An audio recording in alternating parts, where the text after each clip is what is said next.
arming students for a world of incomprehensible input.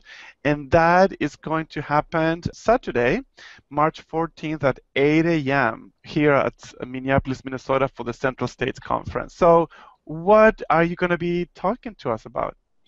There's a couple problems with vocabulary, and one of them is that students they just cannot physically, possibly, unless they have wild aptitude and memory skills, remember a lot of vocabulary at one time, and they just can't handle it. It takes time. But you can give students very early tools that will help them elicit words that they do not know from a sympathetic listener. And then another problem is that the vocabulary changes from place to place very frequently.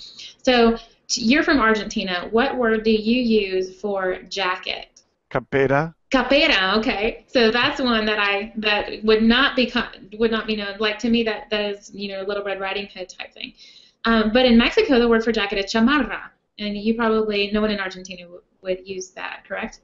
Correct. Right. Yes. So this is a problem for intermediate students, that you've been told that the word for sandal is sandalia, and then you find out that someone says chancla, and you don't know what chancla is, or chancleta, or huarache, which is yeah. And so, what's your word for sandal in Argentina?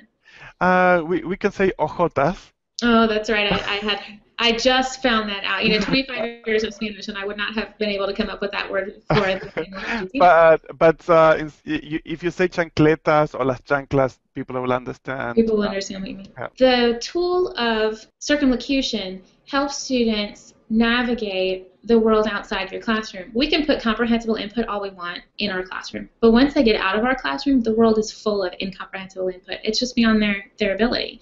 I still, with my Mexican neighbor, she will say something, or I'll want to talk about something that I don't have the word for. And so what do? Well, I explain it. And so there's a series of words and phrases that you can teach students to use. It's a thing that, it's a person who, it's the opposite of, it means the same as, words like that, phrases like that will quickly arm even early novice students with the tools that they need to explain what a word is when they don't have the word, and so they can make themselves understood and actually elicit the vocabulary from someone, which creates memory for them. Plus, we're going to play Taboo, and that'll be fun.